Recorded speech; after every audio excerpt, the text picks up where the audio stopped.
Hey guys, it's Jag. Welcome back to the arcade. Let's get back to just another game, Batman Arkham Asylum. Alright, we need to make our way over to the Botanical Gardens, and we're going to pick up a few more secrets on the way. I think we're going to go through Arkham East, yeah. And these three RIddler trophies, actually, that one I might be able to get, but I can't get it from here. You have to go through here. This is actually another tunnel right there. So I'll probably just leave that alone for now. But the other two, I'm pretty sure I don't have the upgrades for yet, so I'm not going to bother with them. More lunatics. Fantastic. They're always in a condition of terrified, like they are perpetually scared. Which is interesting. Also, I feel like we should be able to hear this message from Joker, and we're not. Like, we're not near an intercom, which is weird.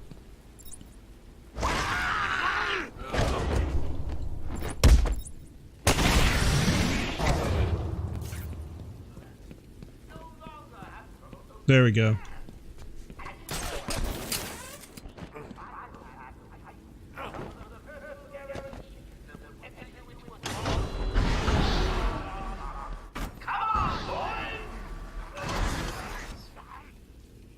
It's interesting where they chose to play that. Clearly that message was supposed to be playing in Arkham East, but they played it so early in the tunnel you miss a lot of it, which is really kind of disappointing. Alright, let's clear out all of these lunatics because I do not like them.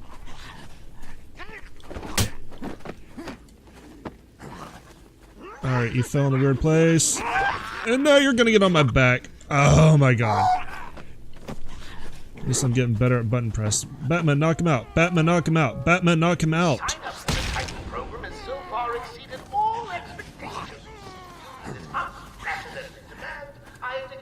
They always tend to come at me from behind, too.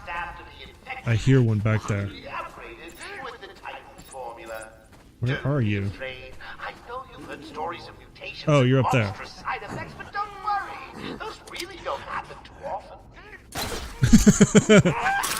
Too often. Come on, dude. I was knocking one of your friends out. That's really rude. Here. Sleepy, sleepy. Alright. How many more are there? There are 3. One over there. Let's go get him. These guys can really hear you from a ways away. Like, their sense of hearing is outstanding. It's really kind of amazing. And I see something we can blow up that we didn't blow up before. Or did we have this when we came through here? Well, I don't remember, but we're gonna blow up now. Sometimes I actually forget about that one until like the very end of the game when I'm going on a sweep. I'm like, oh yeah, I could have gotten this like hours ago. How embarrassing. Okay. There's still 2 more. They both over there? Because that would be really convenient. It looks like they are. Good. You're gonna run at me from the bush. It's not gonna work. I'm gonna shoot my bat claw for no reason. Alright, let's take a chance that he didn't hear that and he's not coming after me like right now. Also, I'm saying the word like a lot in this episode. I need to stop that already. It's a bad habit I've found myself in, and I need to cut it out. And for most episodes, it's not a problem, but I can definitely hear in this one that it's starting out as a problem that I already need to curb. Okay. That's all of the lunatics. I don't know if it actually... I don't know if it's actually noticeable to this generation. When I was growing up as a kid, it was considered a very bad habit to end all of your sentences with like, or to use it as a break in a sentence. Because it was really easy to fall into the trap of just doing it. Kind of like having your your buffer load, right? And we're not the only generation to have that verbal tic. A number of other generations have had similar tics like that, where they need their brain to catch up to what they're saying. I've noticed that as I've grown up, I've kept the habit, but nobody's pointed it out. My parents haven't gotten on to me about it. Is this a riddle, by the way? Does not look that way. There are no riddles to solve here. My parents have not gotten on to me about it as much as they did when I was a teenager, and really when I was a teenager, I didn't do it nearly as often as my cousin did. My cousin was notoriously bad about it. I've noticed that it doesn't seem to have the stigma of being a sign of, well, let's just say stupidity for the sense of simplicity. Or airheadedness. Like the cliche is the teenage girl, California girl, always, I can see flicker there, good. Just concerned with like boys and shopping and things like that. That was the stigma around it when I grew up. But it doesn't seem to be a thing anymore. Even so, I'd still kind of like to break myself of the habit if I could. At least reduce it somewhat. I don't need to use it in every sentence. I just need to use it where it's appropriate, where I need a moment to think. And here's an interview tape. These are the private notes of Dr. Young. Titan is a success. Even my funding worries have been solved after the unexpected donations from Mr. White. Joker has also shown a remarkable interest in the possibility of a cure. Once the protein bonding process is finalized, I will... Dr. Young, you ready? Oh, yes, come in. You'll hurt my feelings, Doc, keeping me waiting like that. Sit down. You can leave us. You sure? We're fine. Aren't we, Joker? Oh, yes. Well, if you insist. I'm just outside, okay? So is he here? Did your patient X arrive? Yes, I must say progressing more rapidly than I expected. But enough of that. Let's talk about you. No. Let's talk more about your Titan project. My what? How do I know you have Bane strapped to a table in the basement while you pump him dry? Would you believe a lucky guess? And that's about the moment she realized that she was over her head. Between episodes, I realized I've done a really good job of playing all the villain bios, but I haven't done many of the hero bios. Some of them are just because I've created them for myself, but we should actually look at Dr. Penelope Young. Penny Young was always a brilliant student who was prepared to do anything to advance professionally. She has built up a reputation for being a cold, calculating woman focused only on the project at hand. She was hired at Arkham Asylum by Warden Quincy Sharp to head up the asylum's research department, and to finally restore to sanity the more deranged of Gotham City's supervillains. Real name Penelope Young, occupation head of research, base of operations Arkham Asylum, eyes blue, hair brunette, height 5 feet 6 inches, weight 121 pounds, first appearance this game. Well, the original version of this game. Attributes: graduated from Gotham University with top honors, dedicated to the pursuit of a psychiatric cure for various forms of criminal insanity, highly focused on career ambitions, intolerant of people who get in the way of her work. Rest in peace. Let's go ahead and look at Quincy Sharp while we're here. Quincy Sharp has been running Arkham Asylum for the past 3 years and has dedicated his life to restoring to sanity the so-called supervillains that plague Gotham City. He is currently campaigning to become the next mayor of Gotham. To facilitate his campaign, he has instigated stringent new security and experimental research policies at Arkham. Real name Quincy Sharp, occupation Warden of Arkham Asylum, base of operations Gotham City, eyes blue, hair gray, height 5 feet 8 inch, weight 190 pounds, first appearance this game. Intense dedication to cleaning up Arkham, pompous and old-fashioned in demeanor with a focus on his own political aspirations, contempt for Arkham inmates and disinterest in the specifics of their treatment masks a cowardly nature.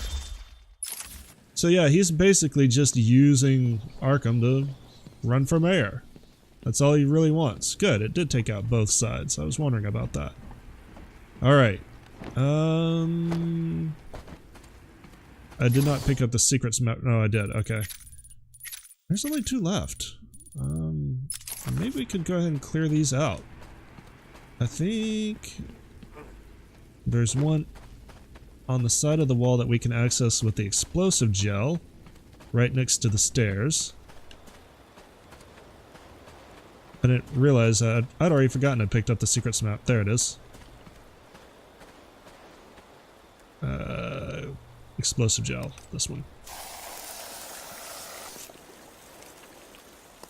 I can hear the landscapers outside. I really hope that doesn't get picked up on recording. Ah, it's not a trophy, it's an Arkham Chronicle. My family's killer stood in front of me. Years of therapy have deemed him sane. I was proud to see him walk free. In exchange for his liberty, the state required only a signature. He talked about wanting to walk in a park, how he longed to feel fresh air on his face. And then he took my father's fountain pen and killed my secretary. As he was subdued, he screamed out, pleading for forgiveness, for pity. But I had none. I watched as guards beat him to a stain on the floor. What do you call the detective who is only halfway to the end? Loser? Oh, we're halfway? Yay, we're halfway! Thank you, Riddler. I would not have realized that. Okay. This one was... I feel like this one I never remember exactly where it is. You're gonna forgive me, but I am gonna refer to the map for this one because this is on the side of the wall somewhere. Somewhere is like the best description I have for this one. I really hope I don't spend like hours looking for it. Is it in the fire beds? It is not. Let's check and make sure it's not between the walls somewhere. And I always feel like really, I did it again. I feel really stupid when I find this one. Because if I remember right, it's actually fairly simple. It's not up or down. I've already forgotten where it is. I never remember where this one is. This one in particular drives me nuts. Absolutely insane. Let's make sure I know what I'm looking for. I'm looking for... Okay. I'm looking for an Arkham Chronicle. That actually helps. Because now I think I remember what it is. Or where it is. A lot of the times, I actually think this is a RIddler trophy, and it's not. It's an Arkham Chronicle right here.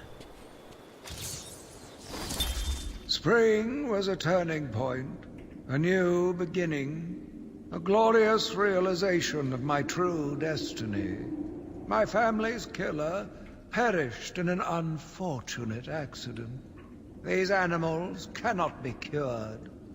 Like dogs, they only respond to discipline.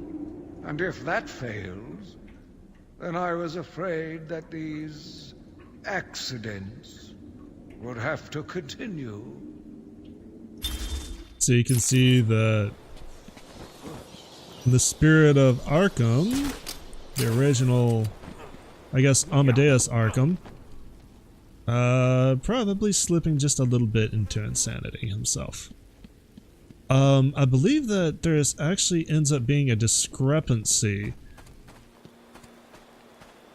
even between games. I'm trying to remember if this is accurate. You'll notice that he implied the killer of his family was beaten to death, and that would be Mad Dog Hawkins, I believe his name was. But in the later games, it said that he actually electrocutes him to death, not beats him to death. So it's interesting that there it is, a change in continuity. Okay, so we need 10 more teeth, and I'm pretty sure those actually aren't, or not 10 more. 3 more teeth, right? We've done... Oh no, we've only done 4. Okay. I believe that those teeth will always spawn around here. We can't do any more about that right now. So let's go ahead and head into the gardens at last. And I know that they said, you know, follow the trail, follow Harley's fingerprints.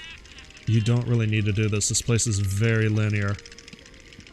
I should pick up Harley Quinn's trail. I can't waste any time in finding the Titan production plant. I mean, I will show off her fingerprints because it's the objective. But this place is seriously not hard to find.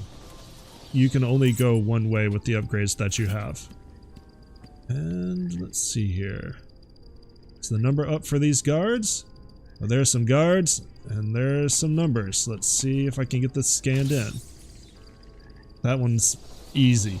I don't remember too many of the Riddler challenges and the gardens being really difficult. This place, you visit twice, and it's almost completely linear both times. The path that you go the first time is changed, and you can only go a different path the second time. Patient interview. Pamela Lillian Isley, November 12th, 11:33 a.m. Good morning, Pamela. How are you today? Fine. Today is a special day. What do you mean? This is the anniversary of my new life. When I found my true self, my destiny. Are you referring to the event with Dr. Woodrow? Yes. What else? Of course, at the time I thought Jason had poisoned me. But in retrospect, he did me a huge favor. And why do you believe what he did has helped you? He showed me the bigger world. A world I should protect. Of course, my first offer was rejected. Offer? You tried to kill everyone in Gotham. Well, sometimes you need to prune back hard in order to make something flourish. You know, Poison Ivy is supposed to be the sex appeal of... No idea. Joker's cooking something. It's the bat! Yeah, come on, boys. Oh, you're armed. Oh, crap. This is going to be really interesting. I didn't realize you guys were armed. Also, camera, work with me.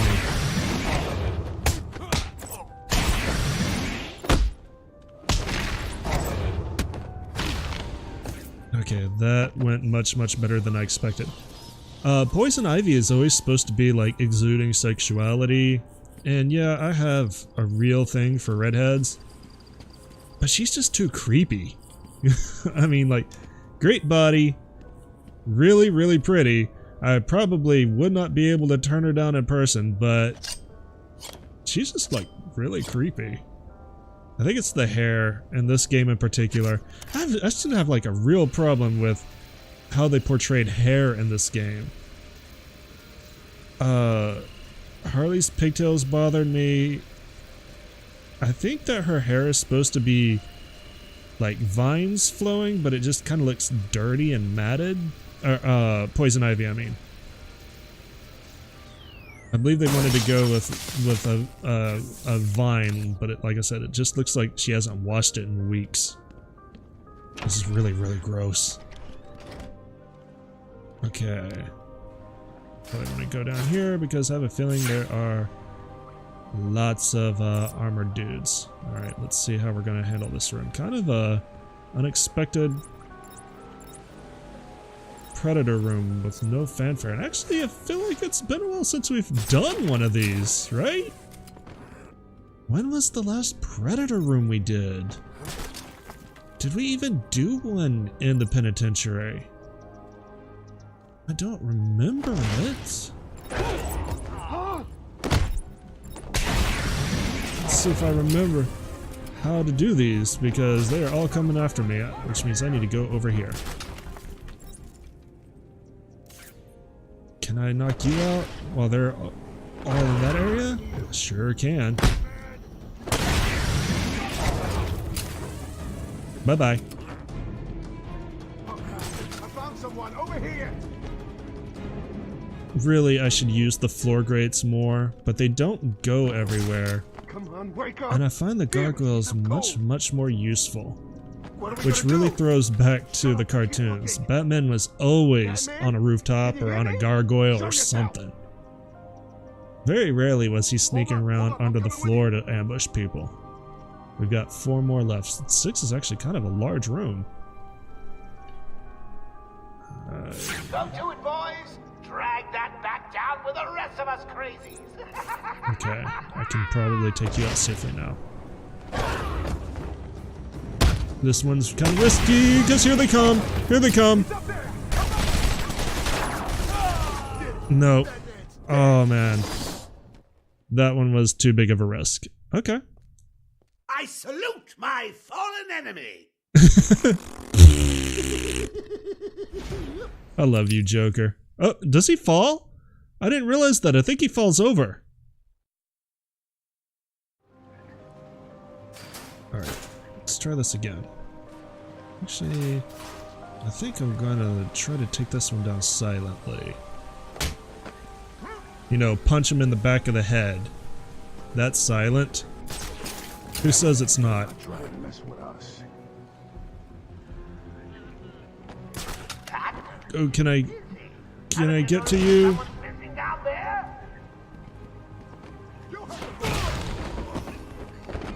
Whatever. I'll take it. If I live. I'm not gonna live. No, that was not what I wanted to do.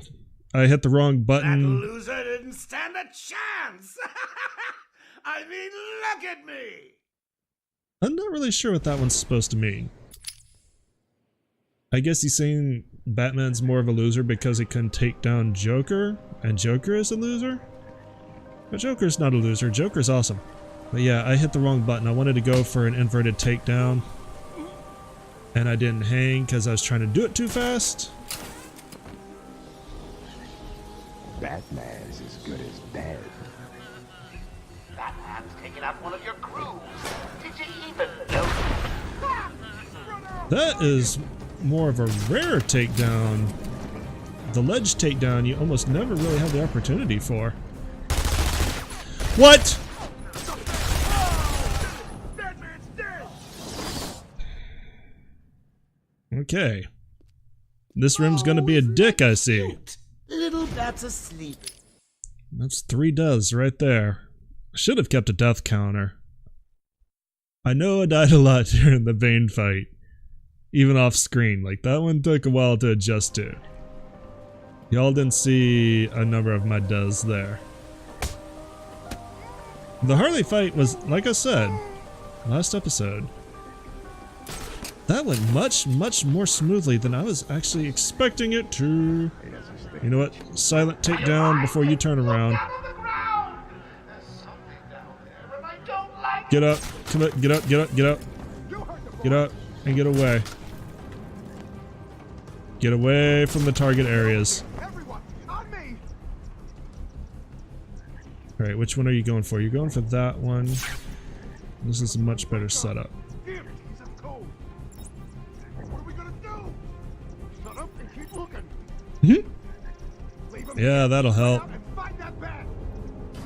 Alright, so there's only 4 left. If I take this nice and strategically, are you gonna come up under me? I would love an inverted takedown. Another one bites the dust. You heard the boss. No, they're all gonna come up here, but that leaves you alone. They're completely across the room from you. Screw you. Oh. Oh god. I lost him. Are you guys okay? How did I get out of that? I have no idea. As he takes you out one by one. I have no idea how I got away with that. I feel like the game bugged in a very beneficial way. What?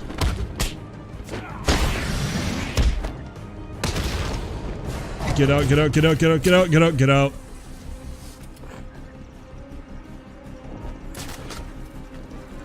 Once again, Found someone. I don't know how I lived. Oh, you don't actually have to hang to set up an inverted takedown. That's cool. I didn't know that. What do we do now? We gotta find him or we're next. You hear me? Alright, there should be only 2 left. You hear me? Alright. Show yourself. Got plenty of health, although it's probably gonna not matter too much if they see me. Remember, boys, look in every corner. He's a tricky one. Could pop out of anywhere. When he does, blow his head. Where did... Okay, you're all the way over there, so I'm gonna... What's happening? no. Oh, he sees me. He definitely sees me. Good for you. I'm not scared of you.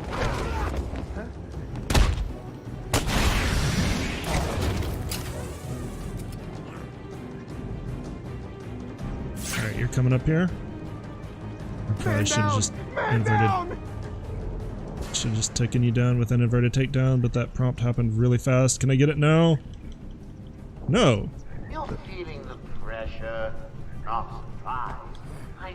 It's real. This one's actually really quick. Screw it. I'm just gonna knock you out. Bye bye.